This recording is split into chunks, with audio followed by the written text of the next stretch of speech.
What's up, Taiwan? I'm Louise with news from here in Taiwan and around the world.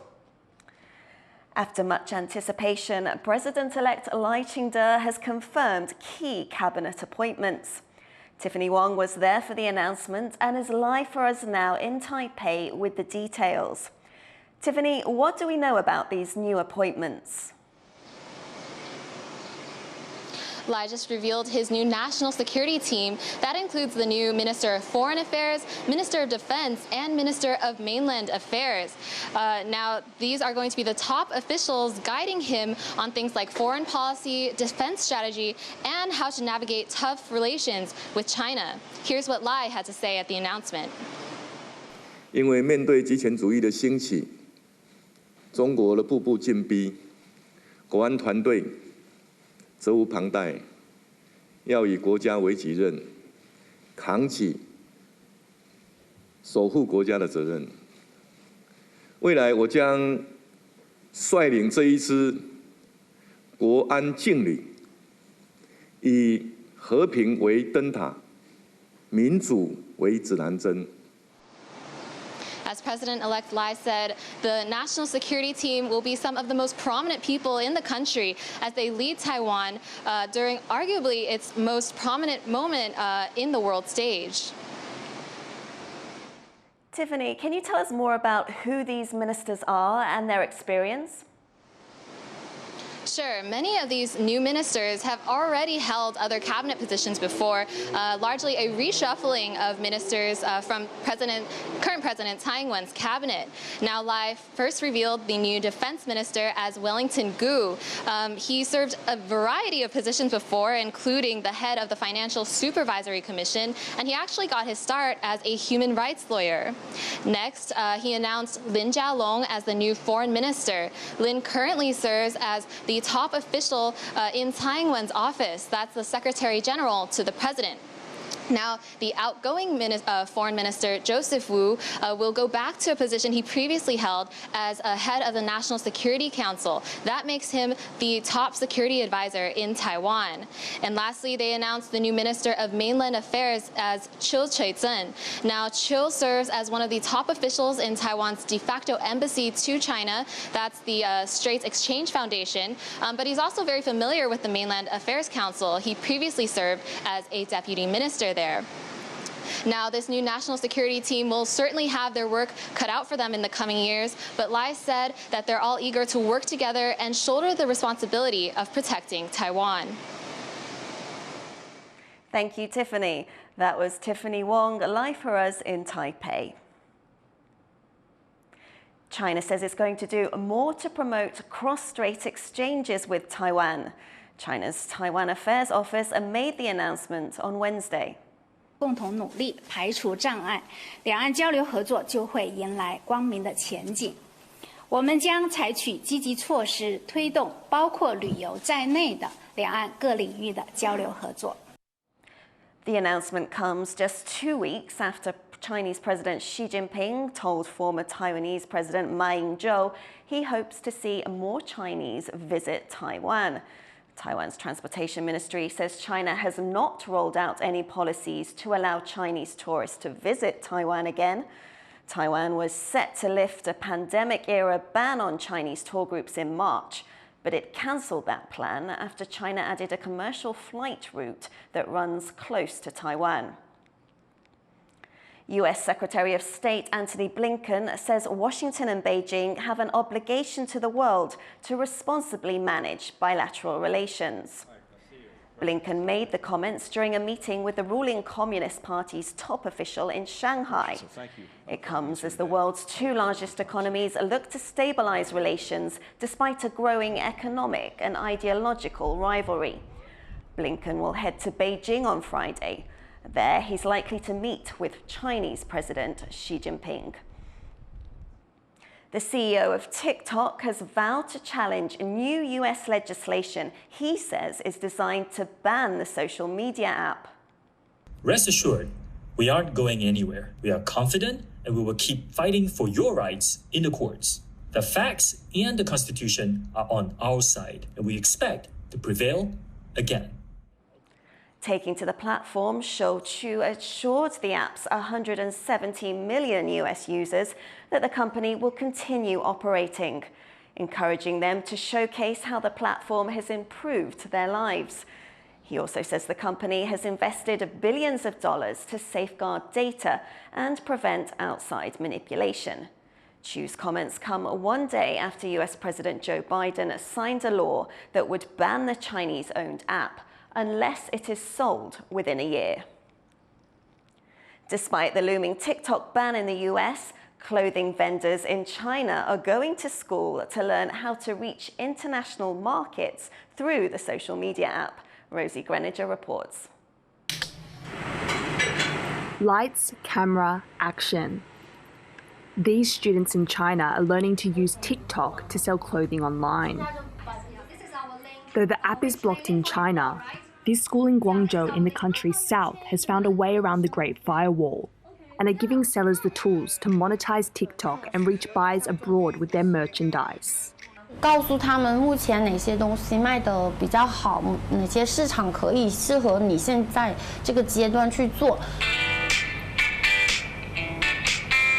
The internet offers shoppers unlimited options at competitive prices at the reach of their fingertips, while vendors have the opportunity to reach buyers in every corner of the globe.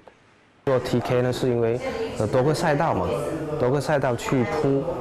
那如果是说我们公司的产品有优势或者价格有优势的话，那就更好。去看一下东南亚或者是美国那边是否有更合适需求啊，或者消费者他对我们的这种产品的需求到底有多大。 Lawmakers in the United States are taking steps to ban TikTok in the country due to concerns about suspected manipulation of the app by the Chinese Communist Party. But those at this e-commerce school say they aren't worried about the impact of that ban for their sellers, as there is more than enough opportunity outside of the US and China. 像我们的学员，他更多的不单单只做美国这一个市场，对，特别是你是供应商的角色，加上目前 TikTok 东南亚的一个趋势也很好，像我们去年有个学员，他们现在已经做到了新加坡销量的 No.1。Despite the impeding ban in the US, the prospect of reaching millions of international users remains. And more Chinese vendors are turning to TikTok to expand their business.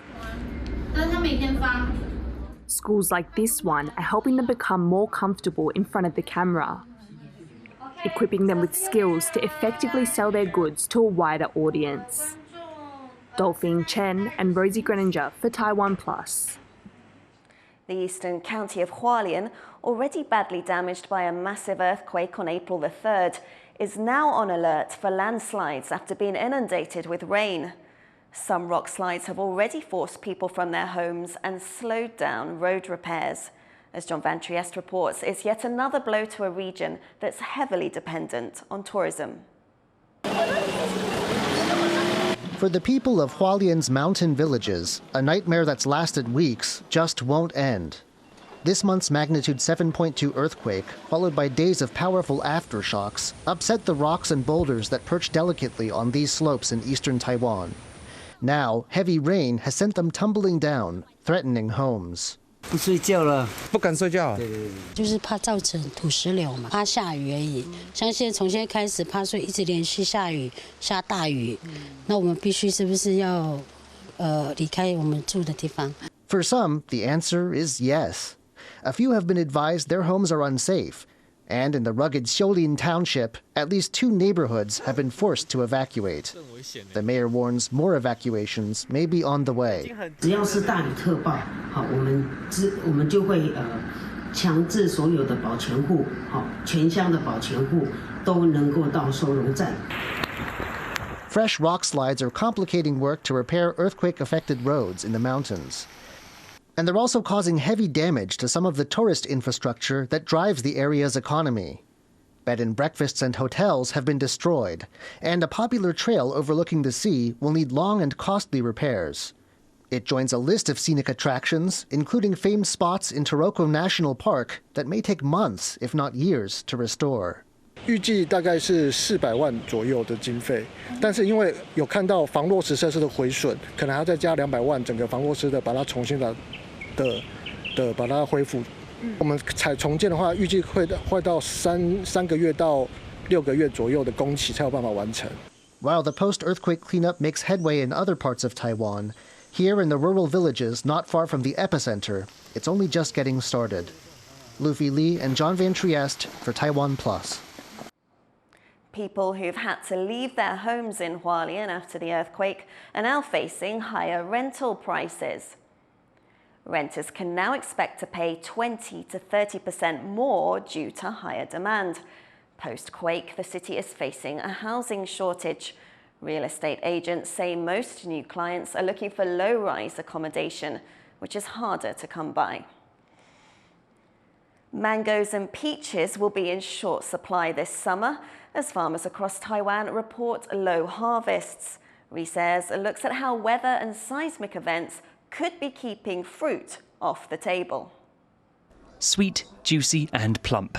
Fruit lovers across Taiwan look forward to the mango season every summer, particularly the extra sweet mangoes from Taidong County in Taiwan's southeast.